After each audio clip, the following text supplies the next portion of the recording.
गुलूकार अली जफर के हक में अदालत ने फैसला सुनाते हुए गुलूकारा मीशा शफी पर 50 लाख रुपए जुर्माना आयद कर दिया। मीशा शफी को अपने 7 गवाह प्रोड्यूस करने के लिए 6 साल लग गए। हम पहले दिन से बड़े पुरुम्मीद थे।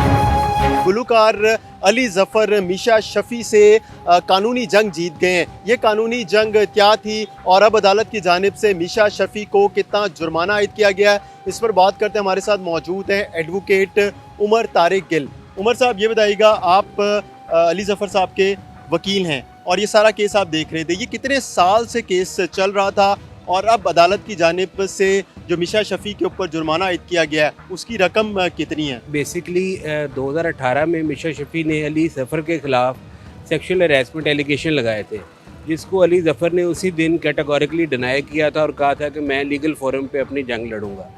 2018 में ही अली जफर ने ये सूट फॉर डेफेमेशन फ़ाइल किया था अगेंस्ट मीशा शफी और 2018 से 19 तक 1 साल के अंदर अली जफर ने अपने 13 गवाहान पेश किए, जिनमें ख़वातीन भी शामिल थी जो मौक़ों पर मौजूद थी, और उन्होंने कैटेगोरिकली आके कोर्ट को ये बात बताई कि ये सारे एलिगेशन झूठ हैं और ये सारे एलिगेशन जो मीशा शफी तीनों इंसिडेंट के लगा रही हैं उनमें कोई हकीकत नहीं है। और ये तीनों इंसिडेंट क्या थे और क्या एलिगेशन था इसमें? मैं उसकी डिटेल में इसलिए नहीं जाऊंगा क्योंकि ऑब्वियसली जब मैं वो एलिगेशन दोहराऊंगा तो उससे ऑब्वियसली मीशा शफी की भी करैक्टर असैसिनेशन होगी। मैं उसकी डिटेल में नहीं जाना चाहता, लेकिन फाइनली शुक्र है कि हमारे जो डिस्ट्रिक्ट कोर्ट हैं उन्होंने आज 8 साल बाद ये डिक्लेयर कर दिया कि उनके एलिगेशन झूठ थे और उनको 50 लाख रुपया जुर्माना किया है और उनको परमानेंटली रोक भी दिया है कि इन एलिगेशन को दोबारा वो दोहराएंगी नहीं। ये 50 लाख जुर्माना मीशा शफी को किया गया और जो अली जफर ने हत्या इज़्ज़त का दावा किया था उसमें किया गया।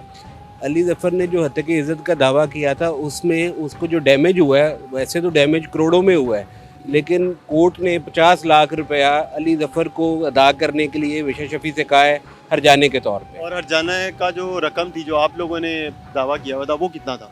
वो 100 करोड़ था। 100 करोड़ का था। तो ये बताइएगा कि ये इतना लंबा केस क्यों चला? मैंने आपसे पहले अर्ज़ की कि हमने 13 गवाह पेश किए, 13 गवाह हमने 1 साल में प्रोड्यूस कर दिए थे, लेकिन मीशा शफी को अपने 7 गवाह प्रोड्यूस करने के लिए 6 साल लग गए और उसमें उनका ना आना और फिर वो सुप्रीम कोर्ट तक जाना, फिर उनका वीडियो लिंक पे आना, वो सारी लिटिगेशन 2-3 दफ़ा सुप्रीम कोर्ट गई, उसकी वजह से भी चीज़ें डिले होती गई क्योंकि ये एक छोटी सी एप्लीकेशन भी सुप्रीम कोर्ट जाती थी और मीनवाइल ट्रायल रुक जाता था। और 2018 से 26 तक कितनी पेशियाँ हुई हैं? तकरीबन 300 पेशी हुई है। 300 पेशी? जी। और ये 300 पेशी में अली जफर और मीशा शफी दोनों पेश होते रहे? नहीं, ये क्रिमिनल ट्रायल नहीं है। क्रिमिनल में आपने अपीयर होना होता है, वरना तो जब आपकी एविडेंस है तो आपने आना है। लॉयर्स, मैं भी अपीयर होता रहा हूँ और जो दूसरी साइड से साकिब साहब हैं वो भी आते रहे। तो बतौर लॉयर आपको क्या लगता था कि 2018 से 26 हो गया था तो केस का फैसला नहीं आ रहा था और आपको लगता था कि फैसला जो है वो आप लोगों के हक में आएगा, आप लोग को जीत जाएंगे? हम पहले दिन से बड़े पुरुम्मीद थे क्योंकि हमने ये जो एलिगेशन इन्होंने लगाए थे उसके अगेंस्ट डॉक्यूमेंट्री एविडेंस दिया कोर्ट में।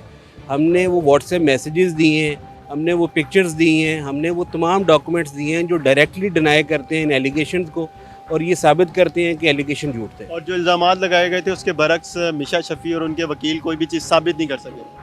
वो सिर्फ साबित नहीं कर सके, उन्होंने 2 आई विटनेस पेश किए जिसमें उनके अपने हस्बैंड भी थे और उनके मैनेजर भी थे, और ये दोनों, एक जो मैनेजर थे वो एक मौके पे मौजूद थे और जो हस्बैंड थे वो कहते हैं मैं 2 मौक़ों पे मौजूद हूँ, लेकिन उनका कैटेगोरिकल बयान है अदालत में कि जो मीशा शफी के इल्ज़ामात हैं उसके रेलिवेंट हमने कोई चीज़ वहाँ नहीं नोटिस की। अच्छा, अब सेशन कोर्ट की जानिब से जो फैसला है वो आप लोगों के हक में आया है। अब मीशा शफी जो हैं उनके वकील वो हाई कोर्ट में इस केस के हवाले से अपील दायर कर सकेंगे?